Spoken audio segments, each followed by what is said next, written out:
Hello and welcome back to the attic with me, Lou. Hi everyone, I hope you're doing well. Thank you for tuning in yet again. If you are a reoccurring visitor, why not hit that subscribe button? Just go for it. Ding, ding. And if you like any of the videos, give them a little thumbs up because it's nice to get the love.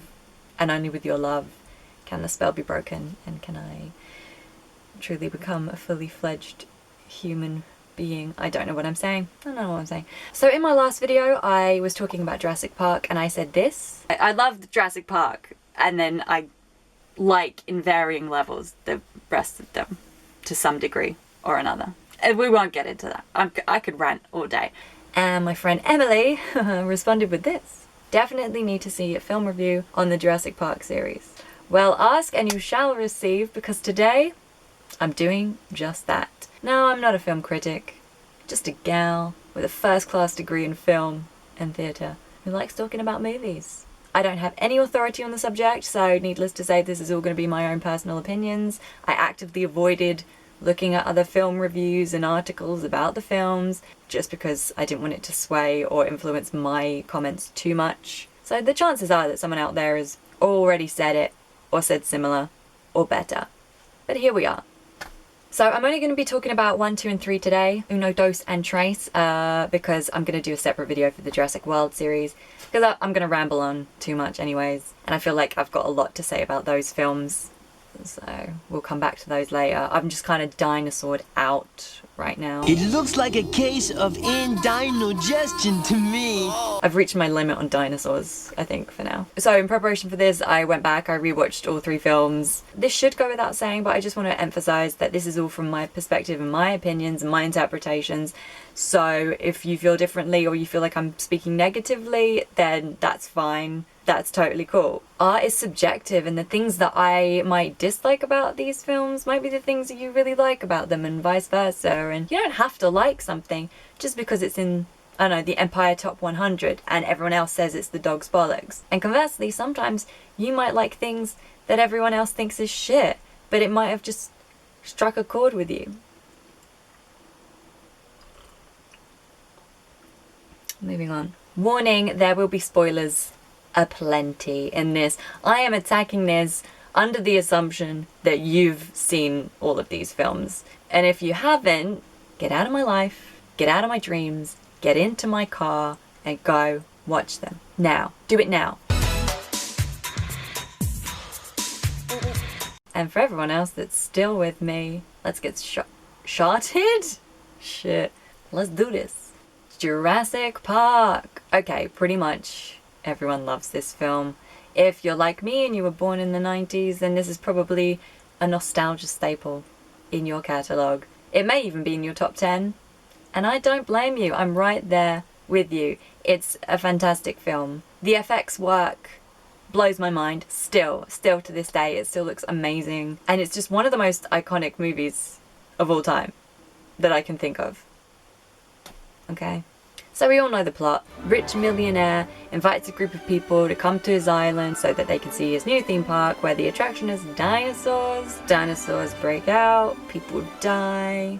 Fantastic. Characters.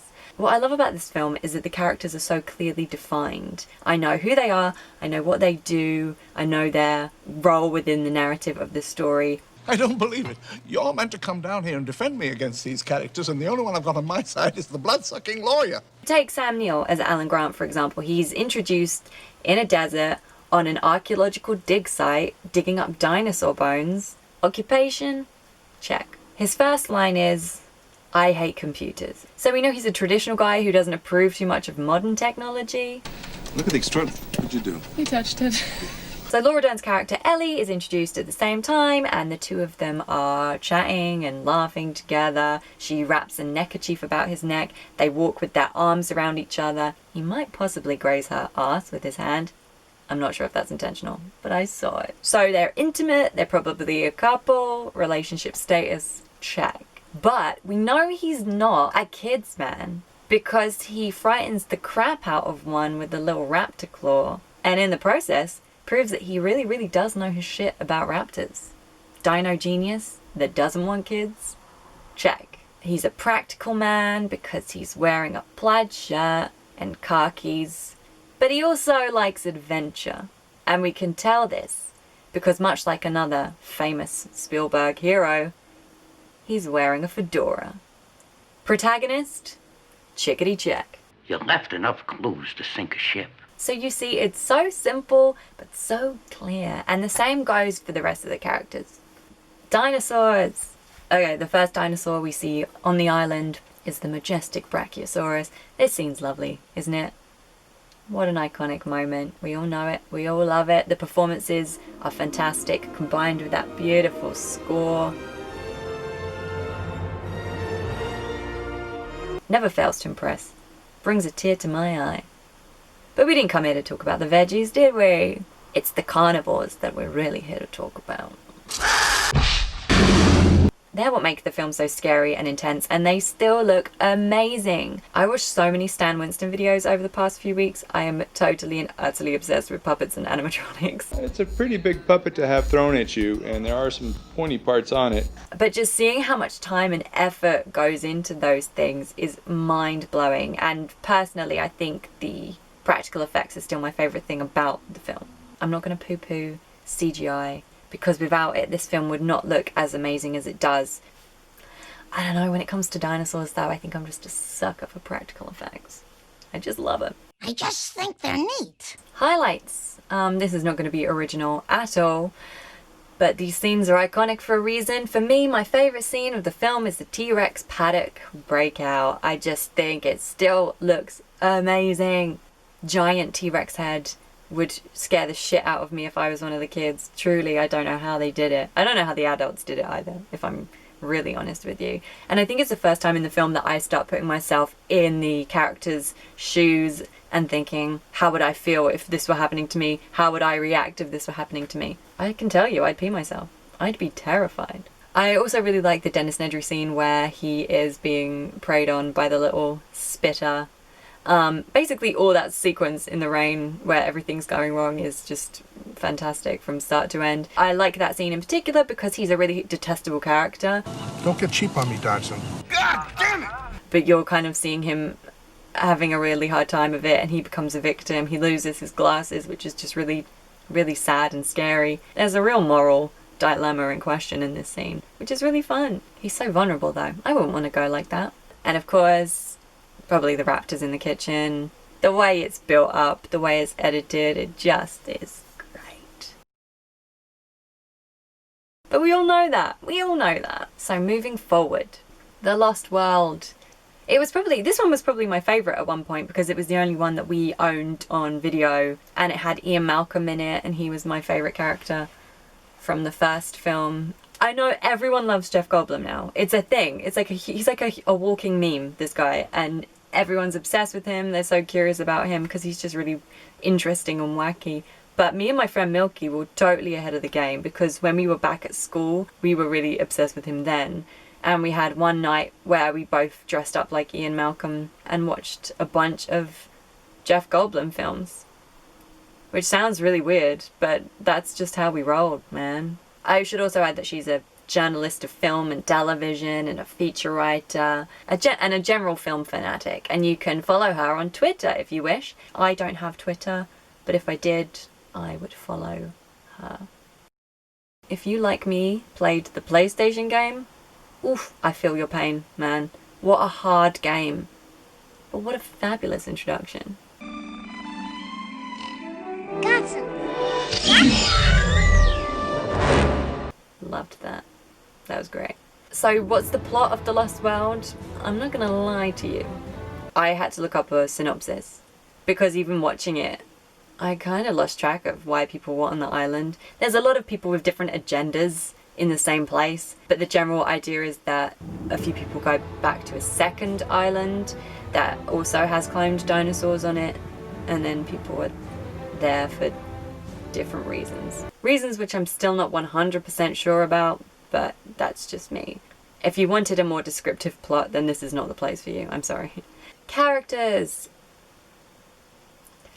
The characters just... I know what they do, I kind of know who they are, but they just seem less defined to me.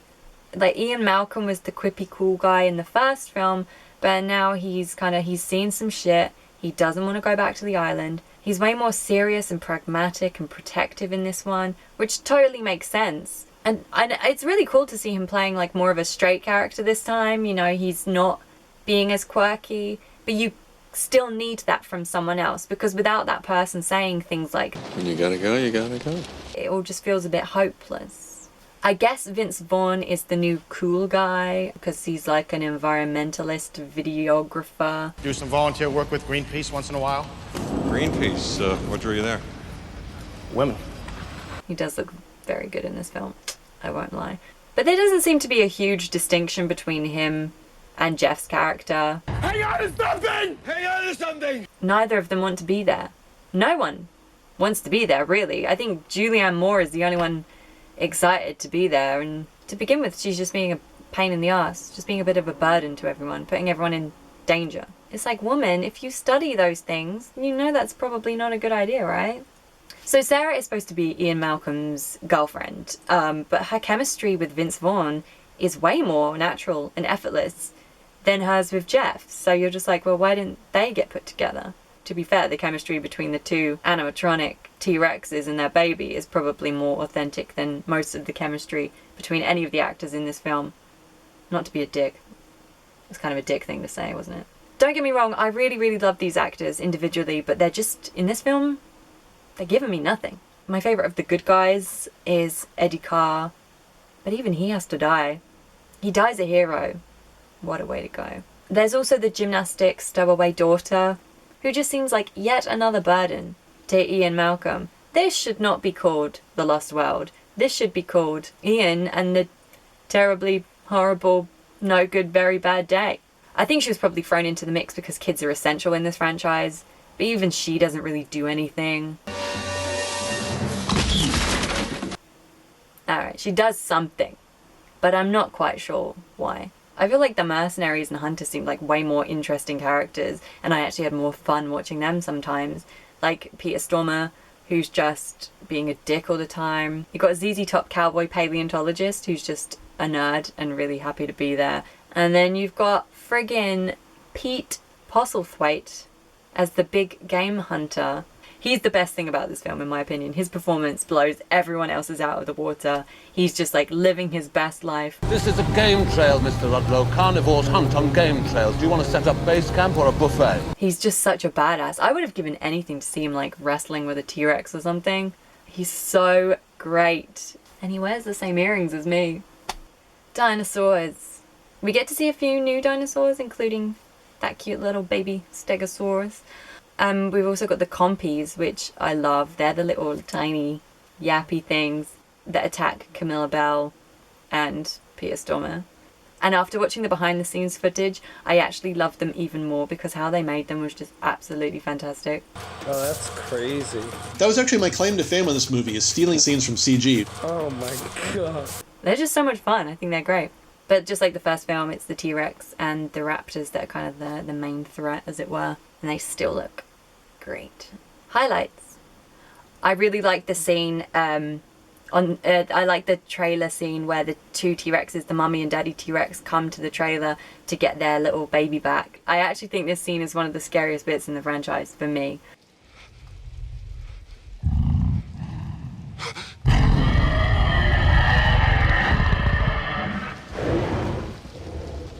Absolutely terrifying. And proof again that T-Rexes, rain, and vehicles are just a winning combination. I also like the scene where the T-Rex attacks the camp, where he's got his head in the tent. That also scares me a lot. And I think there's something quite fun about seeing the T-Rex roaming around the suburbs when the kid sees it from his bedroom window. I guess the whole roaming around the city thing is kind of dumb, but it's fun because it's a departure from the first film. You know, we're no longer in their world, they're in our world. In case you couldn't guess, I tend to really like the T-Rex stuff. The T-Rex is probably my favourite, but that's the dinosaur that scares me the most because I'm deeply terrified of them. And when I say deeply, I mean truly madly deeply. But they're kind of what I'm here to see. I hate it, yet I'm uncontrollably drawn to it. Overall, I think this one is just way darker than I remembered it, both visually and thematically. Even the music, to an extent, seems more serious. It's not as playful. It's no longer like the wonder and the chaos that the dinosaurs create. It seems way more about the humans and just how shit they are. And even though they're annoying, I think having Timmy and Lex really helps us as viewers relate to the situation, because they're not Scientologists. They're not scientists, paleontologists. They're not experts. They're just excited and in awe and then terrified, which is basically the same experience that we have as viewers when we watch it. But even in this one, Ian's kid Kelly, she's just so over it. She knows the horror stories that happened before on the previous island. She's not having it, which makes sense, but it's just like, that's not very fun. I feel like this film needs more humor and positivity and excitement to really balance out the seriousness and the darkness, because there's some really iconic and scary scenes in this. It's really intense, and I think it still really holds up in that sense. It looks fantastic, but it's just got like this general hopeless negative tone going through it the whole time, because our lead character, the guy that we follow, he doesn't want to deal with this. He kind of hates dinosaurs now and he just doesn't want to be there.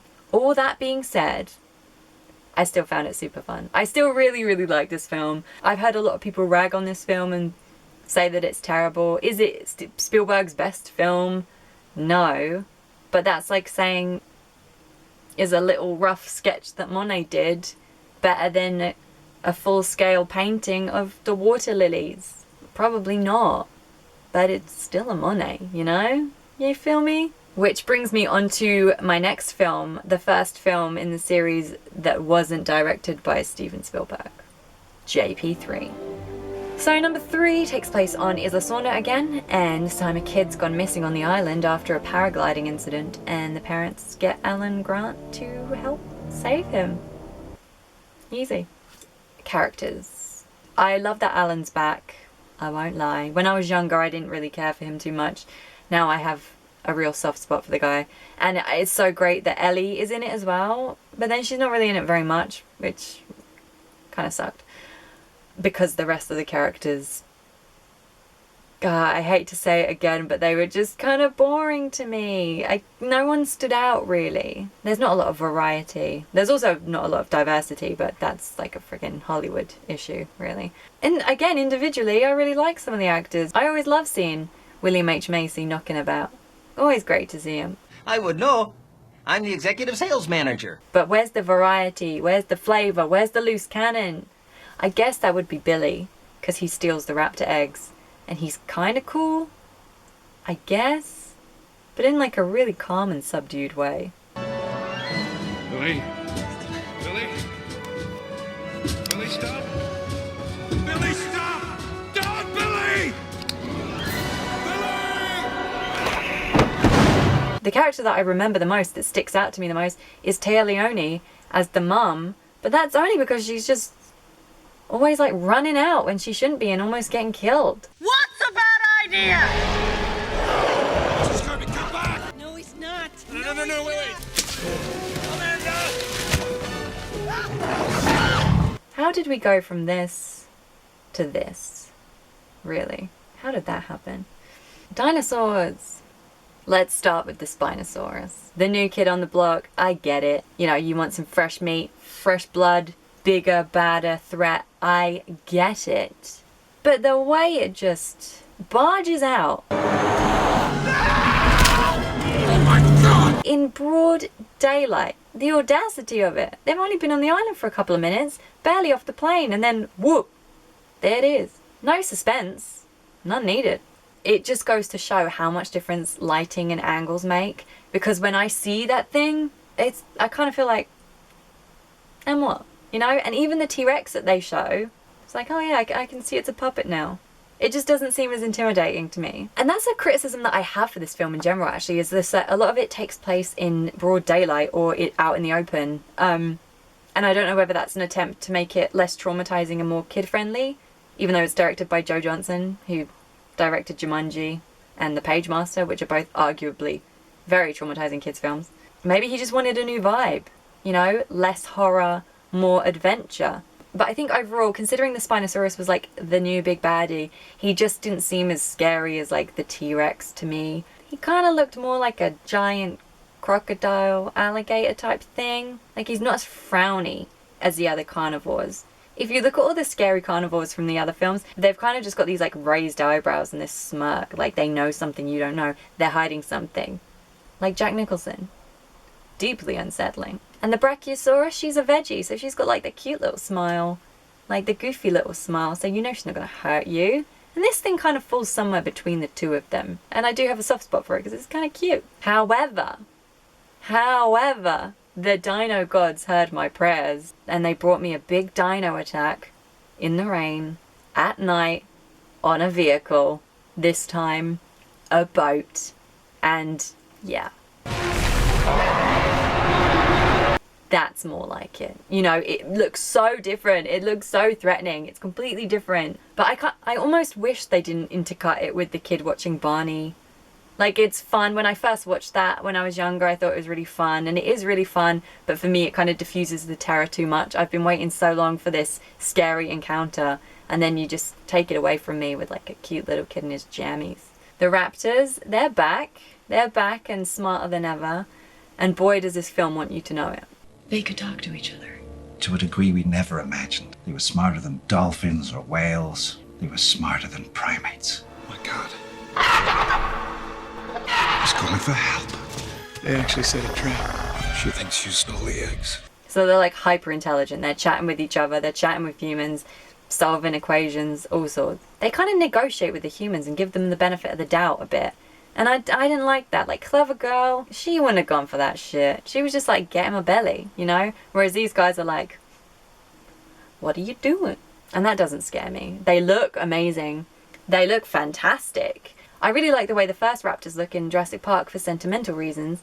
But then these ones, the advances that they've made in technology, they look so super real. It's uncanny. It's crazy. I also really like the Lost World ones, though. They're all different, and I think they all shine for different reasons. They all just look wonderful. The pterodons, not pterodactyls. I've been making a mistake calling them that for many years now. No, these are pterodons, so they're a bit bigger. Again, the suits and the puppets, I think, look incredible. It's so clever. But this whole scene just didn't do it for me. I can see the fascination. It's a flying one. We've not had that before.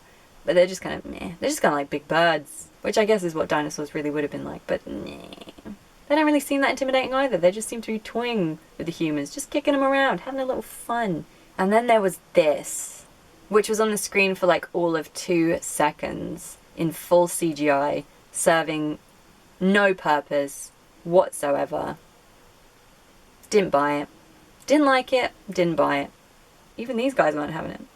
Maybe I'm missing the point though. I keep saying that things didn't scare me and that I didn't find certain things suspenseful enough or scary enough or whatever, and maybe this film just isn't going for that. Maybe it's more like the dinosaurs have lived for so long without the humans that they're like, they don't really care about them, whereas in the first film they're really pissed off because they've been in cages. Maybe that's a thing, I don't really know. But I think that if you're going to use big scary dinosaurs, you do want to scare people, right? I don't know. Highlights. All joking aside, I think the attack on the boat was probably a highlight for me because it was the first time that I was actually scared, or because it was the first time that I felt the sensation of terror, and I've been wanting it for a long time. I also liked there's the bit where they're in the lab, the abandoned lab, and they're walking past all these tubes, and then Téa Leoni walks past one that's got a raptor either inside it or outside it, you can't quite tell.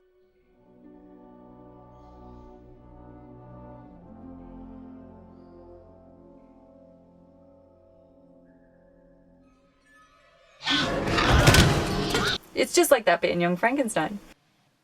Like I mentioned with the Barney sequence, this film is like a film of gimmicks, and that's fun, and I probably really enjoyed that when I was younger. But now that I'm older and more cynical, it doesn't really do it for me as much. I appreciate the novelty though, I do.